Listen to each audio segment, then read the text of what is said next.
Les voy a contar una historia. Tuve una sesión de mentoring y estábamos hablando de la necesidad que tenemos de pertenencia y reconocimiento, ¿no?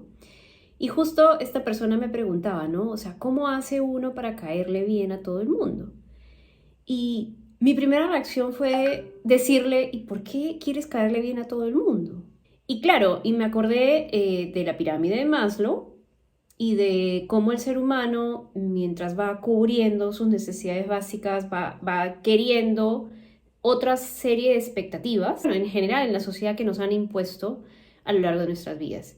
En los trabajos termina habiendo normalmente, sobre todo en las empresas más grandes, como un nivel de competitividad que a veces raya en lo no tan sano, ¿no? Y por eso se dificulta mucho cuando las empresas quieren hacer un cambio, trabajar ágilmente, donde en realidad lo que se necesita es gente que sepa trabajar en equipo, ¿no? Y donde los egos un poco se dejen de lado como para poder armar un tema que al final es un logro de varios, ¿no? Esto de caerle bien a todo el mundo, un poco la reflexión fue, ¿for what?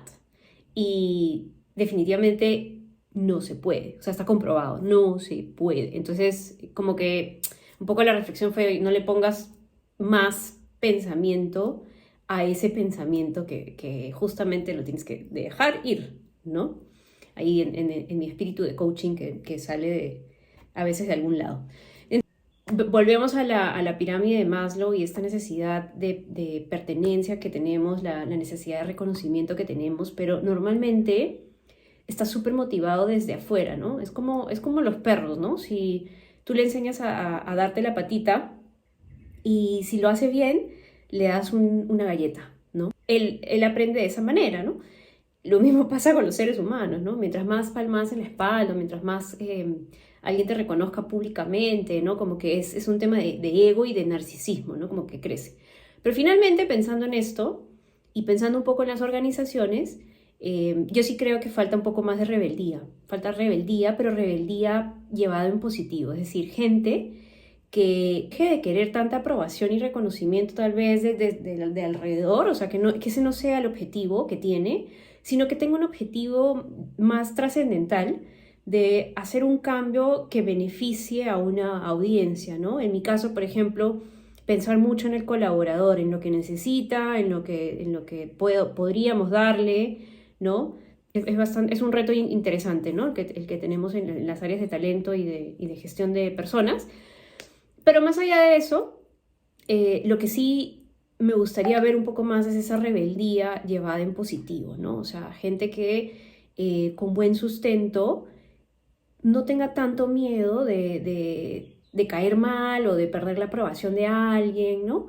Y que ojalá en las culturas laborales donde estén, el hablar y de opinar sea algo positivo, ¿no? Que la gente lo vea bien y que no se juzgue, sino que más bien se lea detrás de la propuesta, ¿no? O sea, que cómo se está sustentando la propuesta, qué información válida hay ahí, y si trae alguna idea que rete, diferente, ¿no?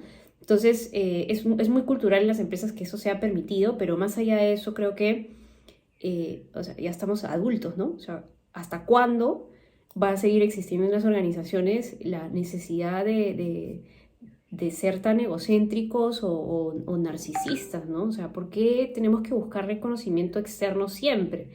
Más bien, ¿por qué no? El mayor reconocimiento yo creo que uno puede tener es sentir que uno todos los días está aportando y haciendo algo en beneficio de la sociedad, y eso se puede llevar desde la empresa y desde el oficio mismo que tú haces con la gente de tu equipo o dentro del pequeño espacio familiar, ¿no? Con tus hijos como ejemplo. No sé si eso sea posible, creo que la sociedad tiene como que empezar a transformar eso, ¿no? Y dejar de ser tan como que tan yoyero, ¿no? Y yo creo que está súper exagerado con las redes sociales, supremamente exagerado, ¿no? Como que uno ve el éxito de los demás y uno dice, pucha, el éxito significa, mira eso, ¿no? Pero en verdad la definición de éxito es una definición recontra personal, muy, muy, muy personal. Y está muy bien que sea así, ¿no? O sea, lo que es éxito para ti no es igual que para mí, ¿no? O sea, ¿cuáles son tus sueños? Son súper diferentes de lo que pueden ser el sueño de otros. Entonces, dicho esto, no le vas a caer bien a todo el mundo, no es importante caerle bien a todo el mundo tampoco. Sí es importante pensar en cómo se dicen las cosas y cómo podría afectar de repente. Yo misma peco de ser demasiado directa a veces y hiero algún sentimiento y yo sé, mi oportunidad de mejora es esa, pero sí creo que falta más gente que tenga ese espíritu de rebeldía y que se cuestione las cosas y que no tengan miedo de hablar. Así alguien se pueda sentir por lo que va a decir, porque no es un ataque en contra, no debería ser un ataque en contra de una persona, ¿no? Es un cuestionamiento del sistema, de la forma en la que se vienen manejando las cosas, ¿no? Y esos cuestionamientos son súper valiosos para las organizaciones. Entonces, ojalá las organizaciones se tomen muy a pecho de tener líderes que este ruido y estas opiniones al menos se escuchen, pero que no sea sinónimo de ponerle la cruz a alguien por haber dicho algo con el que tal vez como líder no necesariamente esté de acuerdo. Porque el solo ejercicio de escuchar sin juzgar, esa es la tarea que tenemos ahora los líderes y es en verdad el que necesitan las organizaciones para innovar y seguir con una prospección de futuro exitoso, ¿no? Sobre todo ahora que las cosas se están moviendo muy rápido y la tecnología está impulsando demasiados cambios en el consumidor y la forma en la que utiliza las cosas, ¿no? Que no necesariamente está a la velocidad de las leyes o a la velocidad de la transformación en las organizaciones, sobre todo las grandes, ¿no? Así que respeta a esa gente que al menos habla y dice lo que opina, porque esos son tus valiosos que seguramente te podrán llevar a otro nivel la transformación.